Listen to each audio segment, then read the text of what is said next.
음양오행과 주역 그리고 명당 제15회 음양이란 천조연해도. 천조연해도는 금성천주에서 부도 부처인 비로자납을 혹은 석가열한에게 조회하는 그림입니다. 천주의 실제 모습을 전해주는 귀한 자료입니다. 사회교황청은 사회에 속해 있는 세속의 권력과 종교 권력이나 조직이 1년에 몇 차례의 조회를 통해서 사회 세계를 조정하고 이끌어 나간 것 같습니다. 조회라는 말을 조금 생각해 봅시다. 보살님은 박살님입니다. 박살은 바카스, 푸카스, 파샤, 포로사, 푸르사로도 발음되었지만 순경은 비읍 기울로도 발전하면 아르시, 아스가 되어서 혹은 박살, 파샤, 바사, 아시아가 되어 사해 보살님은 그 사해 세계에 조회하는 대상이 되시는 것입니다. 그러니까 아시아는 조회라는 시스템으로 운영되는 곳입니다.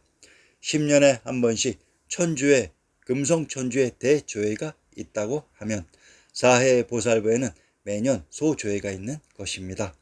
소조회는 그 행사를 지칭하기도 하지만 그 소조회의 행사가 벌어지는 장소를 의미하기도 했습니다. 그래서 유럽 지역의 사람들이 이해할 때 그 소조회를 하는 곳이 소아시아였던 것입니다. 지금도 아나톨리 반도의 소아시아를 유럽인들은 소아시아라고 부르는 것입니다. 그러니까 아시아는 신주, 금성천주의 대아시아 혹은 중앙아시아와 사해의 동서남북 내 소아시아가 있는 것입니다. 역사를 조작한 현 일본어에서는 조의 훈독은 아사입니다. 즉 아침이라는 말입니다. 한자 옥편에 조를 찾아보면 벨조가 나옵니다. 조회에 나아가 인사를 엿주는다는 말입니다. 그래서 조라는 말은 뵙는 행위, 뵙는 곳, 뵙는 대상이라는 말로 쓰이는 것이기도 합니다. 그래서 아시아는 조회에 나아가 인사를 엿줍는 곳 혹은 그 대상인 것입니다. 사해의 각 지역의 왕과 지역 주민의 자기 아시아는 자기 보살부입니다.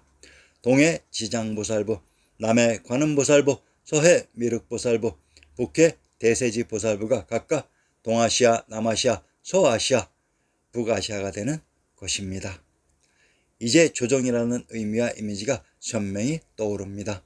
중앙금성천주의 대조회나 네 보살부의 조회에는 구름같이 많은 사람들이 모여들어 넓은 야외 정원에 사람들이 모였던 것입니다.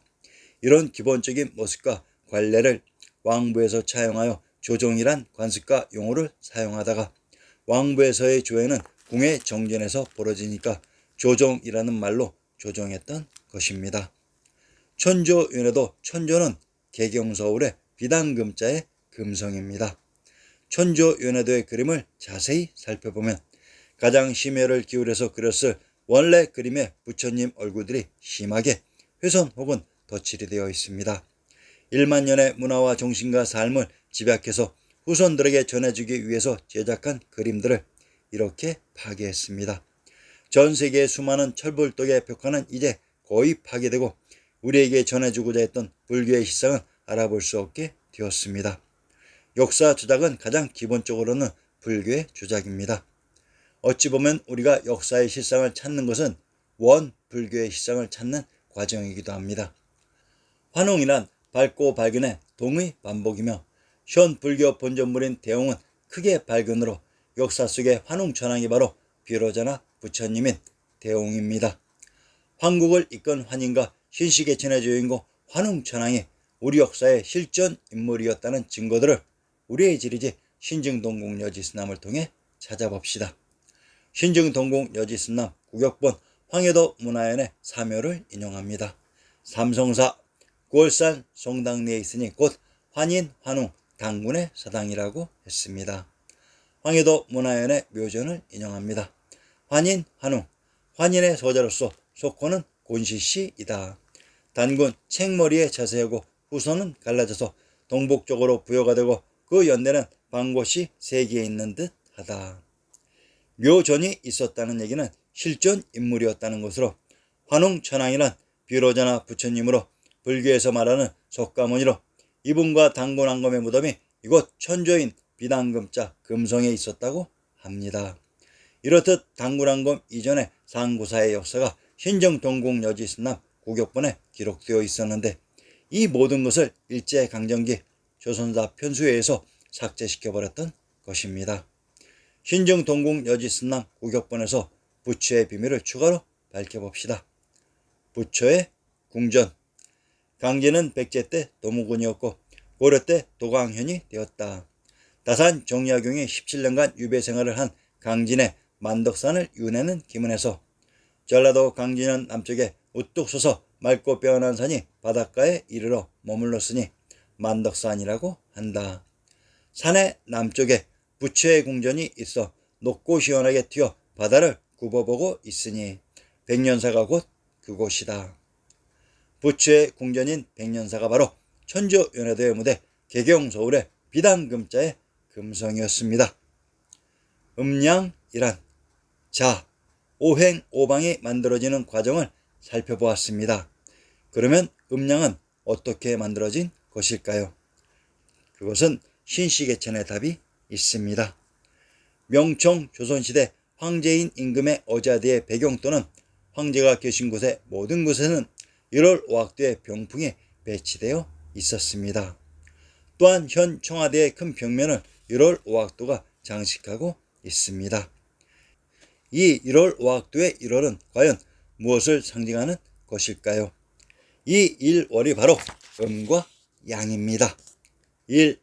태양을 상징 양, 월, 달을 상징 자, 이제 1월을 우리의 지리지 신정동국여지승남에서 찾아보고 이들의 의미를 밝혀드리겠습니다. 우리의 역사무대 1월 5화. 환웅천왕님의 신시계천의 무대는 금강산 앞에 넓게 펼쳐진 평지 개경 서울입니다. 그곳에 해와 달인 음과 양의 상징들이 있었습니다. 그들은 누구일까요? 해, 태양, 양. 이 태양인 해가 바로 천하의 중심 대법왕청인 금성 천조입니다. 이곳 금성이 또한 부처의 궁전입니다. 당시선 이태백의 상황소순 남경가를 인용합니다. 천조연회도. 금강은 금성을 둘러 동쪽으로 흐르고 강의 칠성교는 북두선처럼 걸려있네. 온 세상 관료들 이곳 어진 임금에게 좋아하니 아미산 신선들이 벌려선 듯하여라.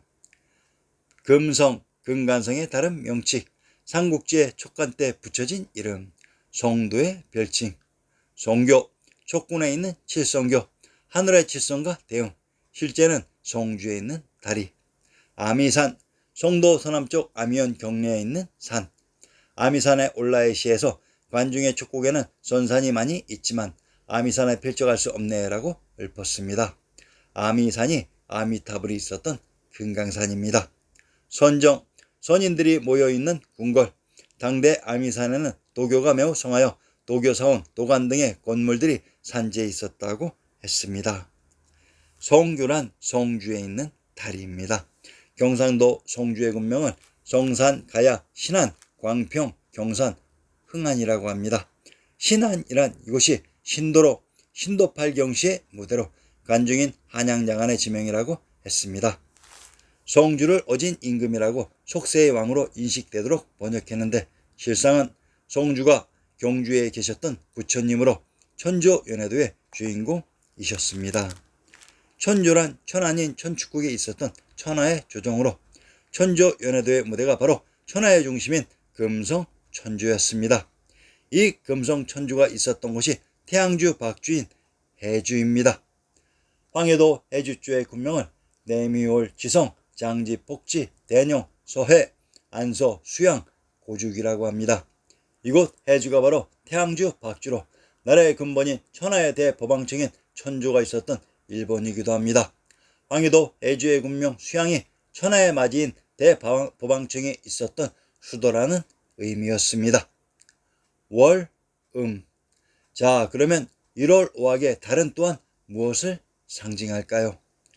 경상도 경주의 군명은 진한, 설화벌, 사로, 신라, 낭랑, 계림, 월성, 동경, 금호, 문천이라고 부릅니다.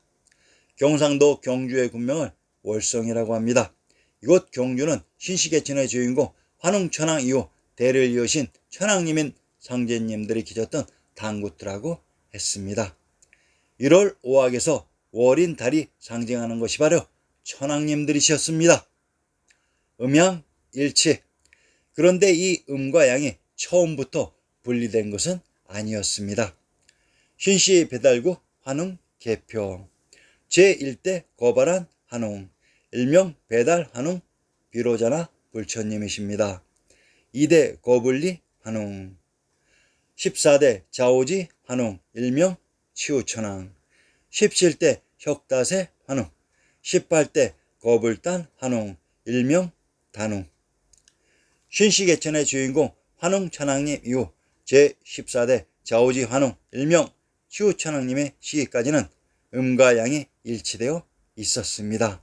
즉 천왕님이 계셨던 곳이 경주가 아닌 대법왕청인 금성 천주였습니다. 그리고 제14대 치우천왕님의 시대 역사적인 사건에 의해 해와 달인 대법왕청과 천왕님이 따로 분리되게 되었던 것입니다. 그러면 이들의 사연을 밝혀봅시다.